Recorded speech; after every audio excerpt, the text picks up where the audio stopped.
Hey, welcome back to At Your Leisure, everybody. I'm Scott Huntsman with Tunex, and I'm coming to you from my home because it is fall and it's time to start preparing our toys, my RV here being one of them, for a long winter's nap. So let's get a start. We'll go around back and we'll start with the freeze protection. Okay guys, so we're at the back of the RV, which on my model is where the water tank is stored. The hot water heater's back in the rear corner, so therefore the water pumps right here. Now, of course you want to have your RV antifreeze.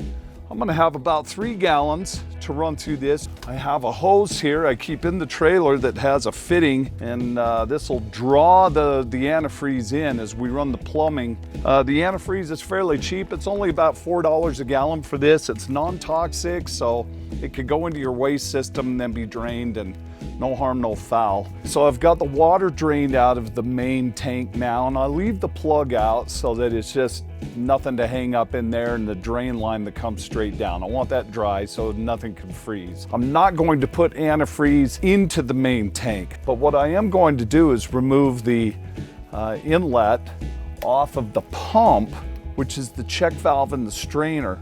This is where I'll make the connection to the hose I have to draw the antifreeze from the bottle as we run the plumbing, as the supply needs it. Now, before I start pumping the antifreeze through the system, I am going to drain the hot water tank. So the hot water tank back here is simple to drain. And again, I'm doing this with the pump off. I have no water in the tank. Hose to my pump now. I'm gonna stick it to the bottom of the jug. Okay, so here we go. I'm going to turn the water pump on. That's going to start the pump running to pick up the antifreeze. Come, and I'll start with the cold first. And I'm going to run it, and you're going to see that we're just going to get water out of here at first. Straight water, so we just run it long enough to then get that nice pink color. Now we're going to work some air out. So I'll do the cold, and then I turn around and I do the same with the hot. The kitchen sink was the farthest one from the tank, so that's going to take the bulk of the antifreeze to go all the way to the very front. Everything is now at the back of the RV, so it won't have to run near as long. I'll run the cold and the hot, again long enough to get plenty of antifreeze through the pipes and down into the drain, so it fills the P-traps.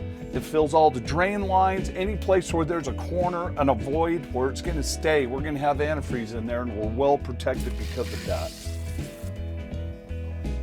Okay, I'm also running the toilet to get plenty of antifreeze into the toilet. Okay, so lastly, on the inside is the shower. I let it run through the shower head. I'll also give it a couple of seconds through the faucet for the tub, just so that it gets its fair share as well. Now, I'm going to wrap this up and just take my line off, and it's good for winter. We'll move on to some electrical.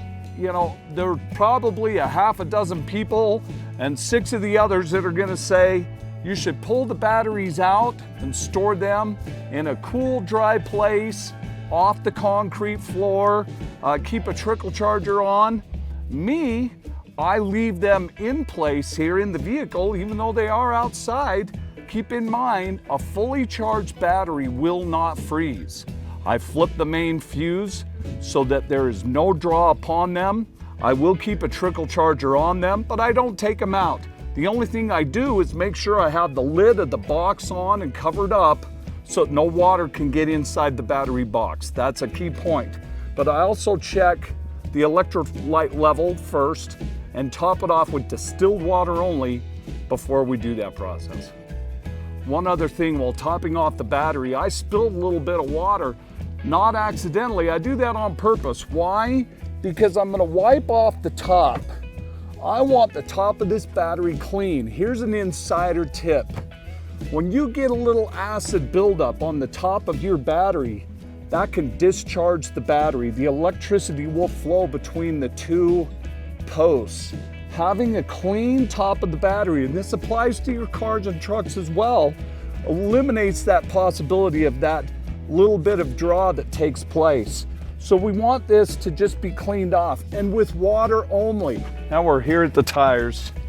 And this is the one thing that I like to do before I put this away for the winter, is I make sure that my tires are inflated all the way to the max load of the tire itself. That way the tire's gonna sit off the ground without flexing this sidewall too much. It's gonna hold its round shape while it's holding the load of the trailer sitting in one place. Now you can see the way that my RV sits, this is gonna get direct sun into the tires. So I like to spray a UV protectant on it. This stuff is great because it's not just a tire treatment to help them look good, but it also absorbs into the sidewall and is a UV protectant for it. Now, that's gonna extend the life of the tire for me for many years to come, so I'm not putting tires on every other year.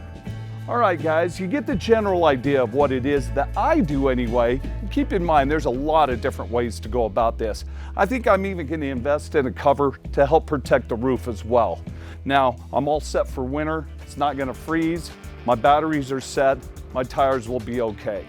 Hey, I'm Scott Huntsman with Tunex. More at your leisure in a moment.